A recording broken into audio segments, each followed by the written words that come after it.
رسول الله رسول الله رسول الله رسول الله.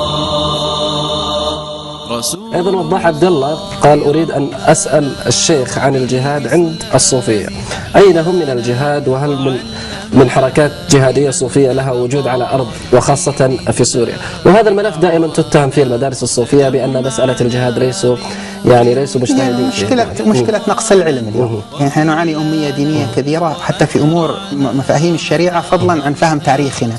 ويمكن أن يرجع إلى كتاب دور الصوفية في الجهاد. أزعم أنه لا توجد راية جهاد حقيقية ليست إرهاب ولا تطرف في الألف السنة الماضية إلا والصوفية في مقدماتها، وهم الذين دفعوا ثمن ذلك في أيام الاحتلال. من صلاح الدين الأيوبي كان من أهل التصوف، نور الدين زنكي كان كذلك، شامل الذي قاد الجهاد الإمام شامل في الشيشان وداغستان كان كذلك، الأمير عبد القادر الجزائري، عمر المختار. لكن الآن شيخنا، يعني خلينا في الوقت الراهن، هل فعلا هناك الجهاد الأفغاني عندما كان جهادا قبل أن يتحول إلى نزاع مسلح بين الأفغانيين مهد لتبني الإرهاب، الذين انتهضوا إليه أول من انتهض إليه في أفغانستان هم أهل التصوف المجددي، كانوا من النقشبندية الموجودين في سوريا.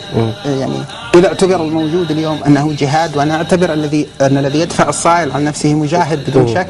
يعني أعداد غير قليلة من الموجودين الآن من تلاميذ المشايخ الصوفيين، إلا أن الفرق بينهم وبين غيرهم أنهم لا يجعلون ذلك مطية للتباهي. هذا واحد. اثنين، مفهوم الجهاد عندهم لم ينحصر على القتال.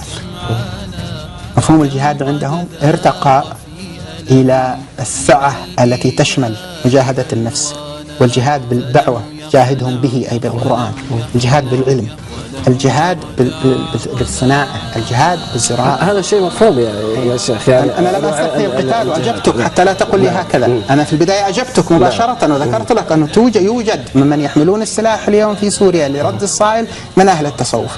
فهي القضية قضية وعي. نعم. يعني المشكلة التي نعانيها اليوم هي مشكلة وعي بامتياز. لا يوجد احتلال بمسمى الاحتلال الحقيقي اليوم في منطقة من المناطق إلا وانتهت صوفية لمجاهدته. ونقشبندية العراق هنا دائما مقاومة جلية للاحتلال الأمريكي، لكن الفرق بينهم وبين غيرهم أن مقاومتهم لم تتحول إلى إرهاب. نعم. لهذا لم يروج لها على أيدي الإرهابيين. هم دائما يتحدثون بأن المدرسة الصوفية هي دائما لا تحث على الجهاد ولا الحركات الجهادية، عدا استثنى من ذلك هي فقط النقشبندية. نعم. يعني ماذا تريد أن أقول لك؟ أجبتك بأن هذا موجود، غير أن الفرق بينهم وبين غيرهم أنهم لا يتاجرون بهذا الأمر أولا.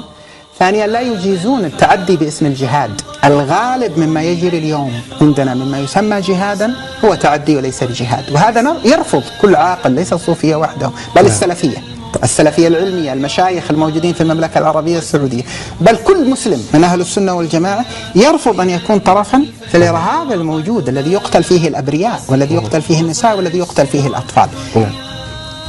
ضع إصبعك في مكان في جهاد حقيقي بالمواصفات الشرعية، وارفع إصبعك وانظر سترى صوفية موجودين فيه. طيب جميل. خلينا